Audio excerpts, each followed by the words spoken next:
Welcome to the Learning Center. In this video, we will learn about addition, subtraction, multiplication and division, and conjugate of complex numbers. This is part 2 of the complex number series. Watch part 1 for introduction. I'll add the link to that video in the description. I've also attached a free worksheet in the description for practice that goes along with this video.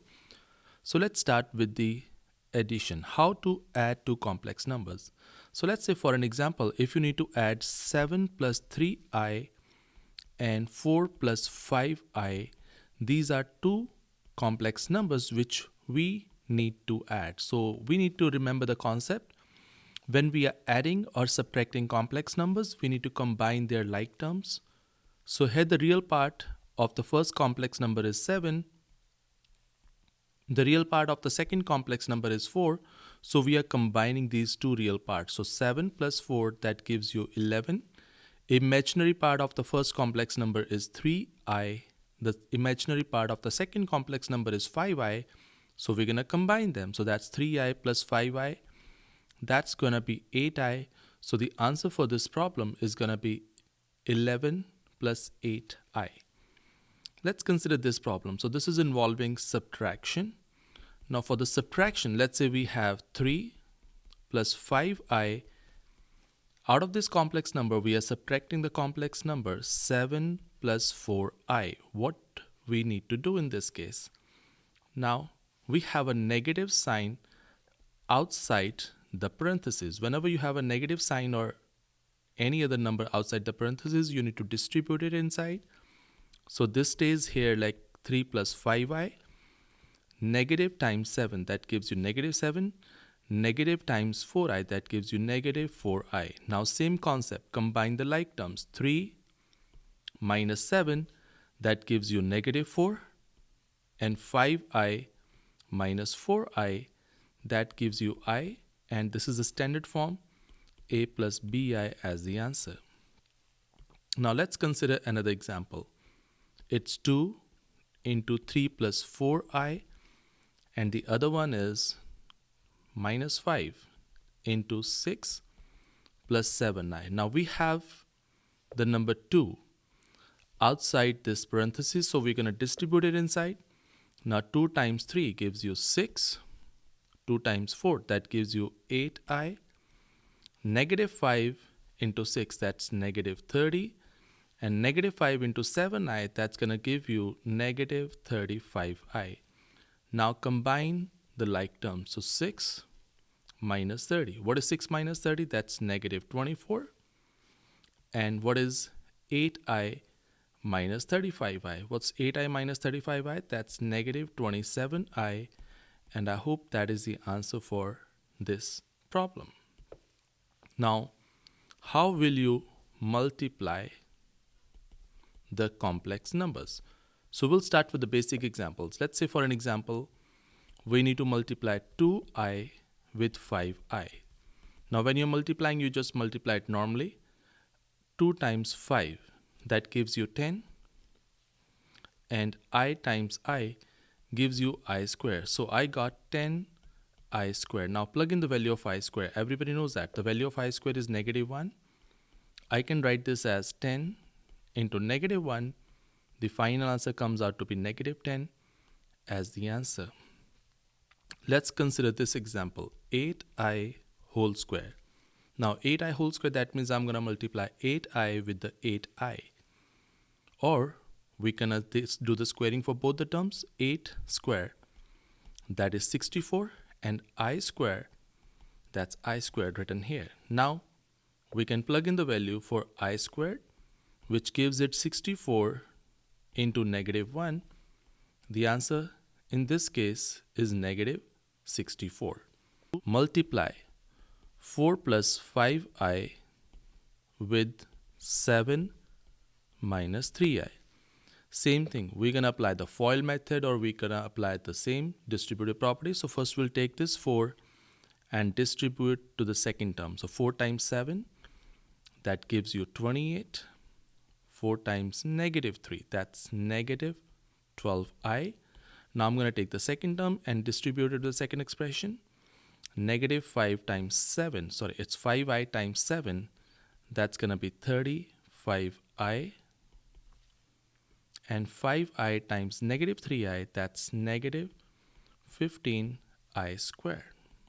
Now we can combine these like terms. 28 is as it is. Now what's 35i minus 12i? That is 23i.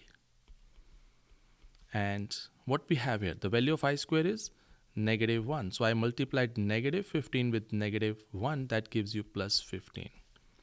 Now what's 28 plus 15? Because these are the like terms, they can be combined to 28 plus 15. That gives you 43 plus 23i. That's your final answer in the standard form. What is the conjugate of let's say, for an example, a plus bi. Now whenever you're finding the conjugate of any complex number, you switch the sign of the term containing I, that's imaginary number. So conjugate of a plus bi is a minus bi. Now what's the conjugate of a minus bi? Now in this case, I'm going to switch this negative sign, which is for the second term, so that gives us a plus bi. Now what will happen if I multiply a plus bi with its conjugate? Now there are so many ways to multiply it. We can apply the FOIL, we can apply the identity. It's totally up to you. So first apply the FOIL methods, or we'll apply the distributive property. So a times a, that gives you a square. A times negative bi, that's negative abi. Now bi times a, that's plus abi, and bi times negative bi, that's negative b square I squared. Now if you look closely, that's plus abi, that's a minus abi. So they both are same terms but with the opposite sign, so we can cross them out. We got here a square minus b square into I square. I can plug in the value for I square, which is negative 1. So final result comes out to be a square plus b square. Now one thing I want you to notice, this is not imaginary anymore. There is no I. It's just a real number. And that's the benefit of multiplying any complex number with its conjugate, right? Because the result always comes out to be real. Consider, let's say we have a complex number 3 plus 7i. Now we are multiplying this with its conjugate. Now what's the conjugate of 3 plus 7i? That's 3 minus 7i, right? Or what's the conjugate of 3 minus 7i? That's 3 plus 7i. So that means they are conjugates of one another. What you will get if you will multiply them. Now in this case, I want you to apply an identity. Whenever you are multiplying a plus b into a minus b, two terms with the addition sign, two terms with the subtraction sign, the result is equals to first term square minus second term square. Whatever is the first term, you do its square. Whatever is the second term, you do its square and write minus in between, right? Now same thing we can see right here. This is the first term 3 plus 7i, 3 minus 7i. Same identity, a plus b, and I'm multiplying this with a minus b, right? So my first term 3 square minus second term, that's 7i squared.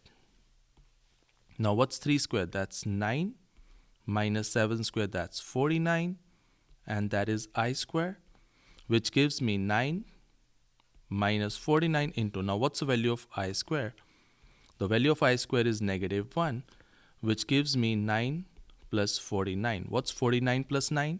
That gives me a result of 58, and now you can see this is not imaginary anymore, right?